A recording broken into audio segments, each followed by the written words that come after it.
In a little while, we're going to sing and proclaim our hymn of the day. It's called Loving Spirit. The hymn writer says of the text that it's an intimate hymn of dedication and musing on the relational aspects of God.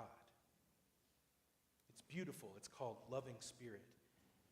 I think it's fitting because the relational aspects of God is kind of our theme today. Here on the last Sunday of Epiphany, before Transfiguration Sunday next week, here we are in the green season. Epiphany is a season of light. Epiphany is life growing up. And as life grows up, there is a worthy question.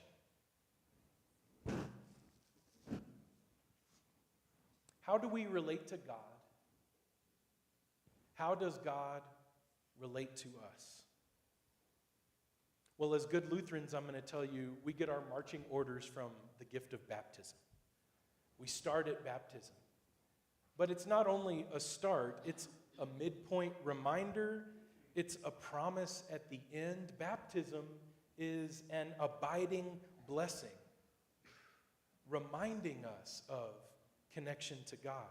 When we gather at that font, we act out in a way that we can see and hear and touch. We perform a blessing that has always been there. God is a loving spirit. You are made and called beloved. Even if so much of our life forgets that foundation and gets distracted. So yes, when we're together, what should we do? We should enact rituals that call us to remember. That's why in Epiphany, after worship with adults, we've been talking about a book together. And it's called Original Blessing. And so many people had a welcome response to this book by Danielle Schroyer. Speaking for the group, I can say we've engaged with it, we found it compelling, and it gives you a message of feeling like, oh, I remember now a sacred calling, a sacred name God gives to me that I can and should carry throughout my life. And surely Jesus was reminding hearers of this blessing too. Like our Romans reading today was that reminder. Present yourselves to God as those who have been brought from death to life. The loving spirit is a spirit of life, blessing us from the beginning.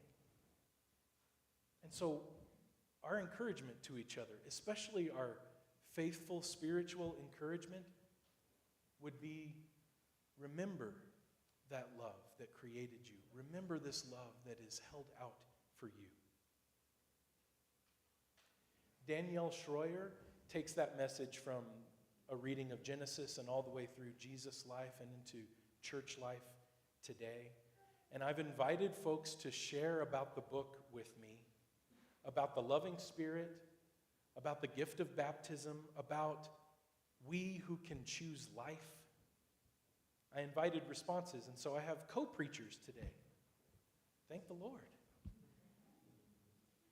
Kathy Wilson wrote, after reading the book, I have always wondered if God knows everything, he must have known that humans would be sinners. So why call it original sin? I was taught that we must be baptized or we would go to hell due to original sin. Now I have just read about original blessings. The Catholic Church didn't have original sin until the 4th century, so God didn't have anything to do with original sin. Instead, we should consider original blessing.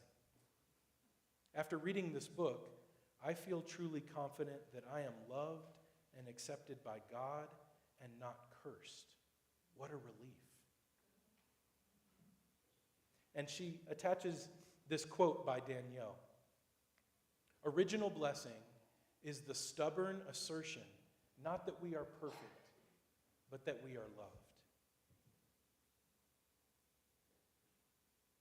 part of what Kathy is responding to is Christian theological history about sin nature as a description of us.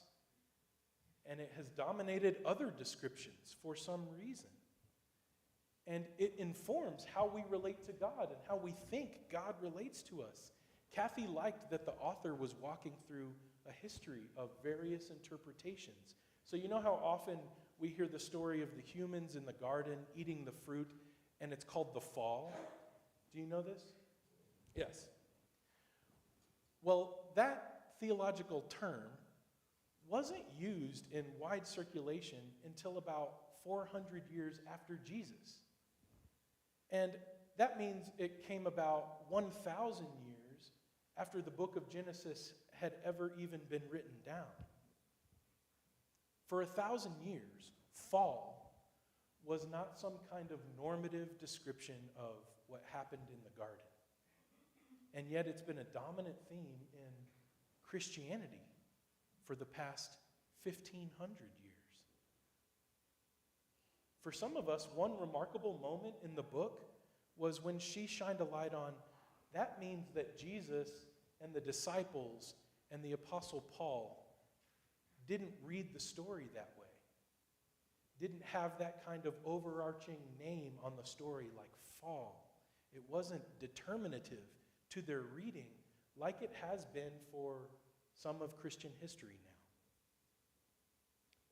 now. And it may seem like semantics, but a term like that informs theology, even in Lutheran circles, and it informs how we talk about our nature, sin nature. Danielle is wondering in the book, what do we miss by seeing the story and hearing the story only through that particular lens? In the introduction, she writes, original blessing claims that we are steadfastly held in relationship with God. Original blessing reminds us God calls us good and beloved before we are anything else. Sin is not the heart of our nature. Blessing is. Judy Hine responded to the book. She mentioned being drawn to this image Danielle uses. The writer says, imagine that there's two boxes, and one is sin and one is death. And it's like two realities. And which one should fit inside the other, if they could fit one in the other? Is death a bigger reality, or is sin? For the early church, fresh on the heels of the risen Christ, the answer was clear. The gospel is a story of life and death. So Judy connected to this section in the book that mentioned even our first reading today in Deuteronomy, where we have the wise and learned and great leader Moses giving a speech at the end of his life as they will go on without him. And what does he say to them? He says, you have life and death before you. Choose life.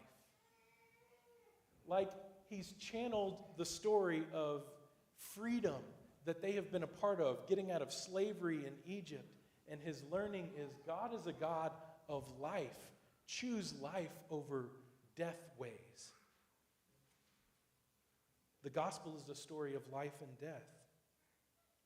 Judy wrote, it's choosing life over death. God calls us to life, not acquittal. Easter is about life. We can look at ways the Western church has gotten that focus wrong, and we can shift our focus. Can we?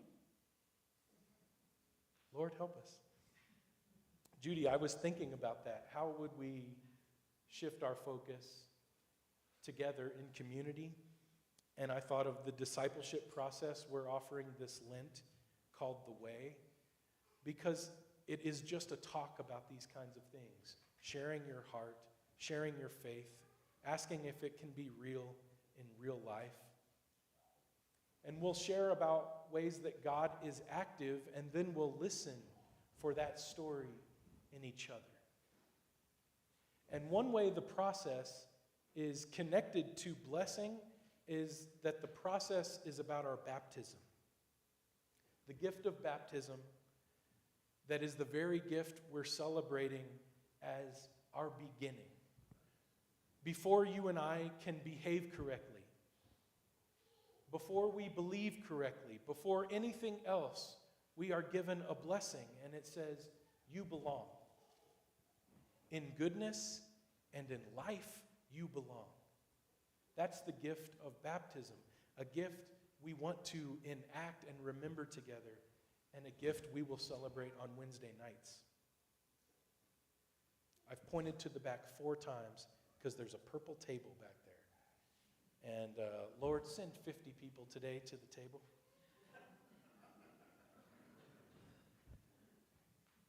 Both Judith Johnson Brown and Sharon Scagliotti, I don't think you know this, but you chimed in mentioning the same part of the book that stood out to you. Granted, Sharon said you could quote the whole book, Shaun, but you focused in on one section, and Judith, it was your section too. Toward the end of the book, Danielle says, okay, how might you practice this in your heart of prayer and with your community? And you both mentioned this section where she says, Jürgen Moltmann once said, we are not loved because we are beautiful and good. We are beautiful and good because we are loved. Original sin puts us on the defensive, often forcing us to seek love because we fear we don't have it. In blessing, we remember. We're given the ability to walk with God because we're loved, but God's love does not depend on our walking. So thank you all for your responses and preaching with me today. And friends, we are returned to where we started. How should we relate to God? How does God relate to us? From all the peaks and valleys that bring us here today, you'll hear them in the prayers. We're praying for loved ones that have major heart surgery tomorrow. We're praying for people suffering natural disasters in Turkey and Syria.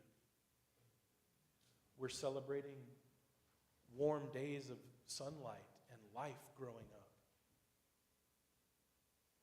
And in the middle of all of it, hear the good news. God is the loving Spirit who begins us in blessing and who sees the promise through. Surely goodness and mercy will follow us all the days of our lives, and we will dwell in the house of the Lord forever.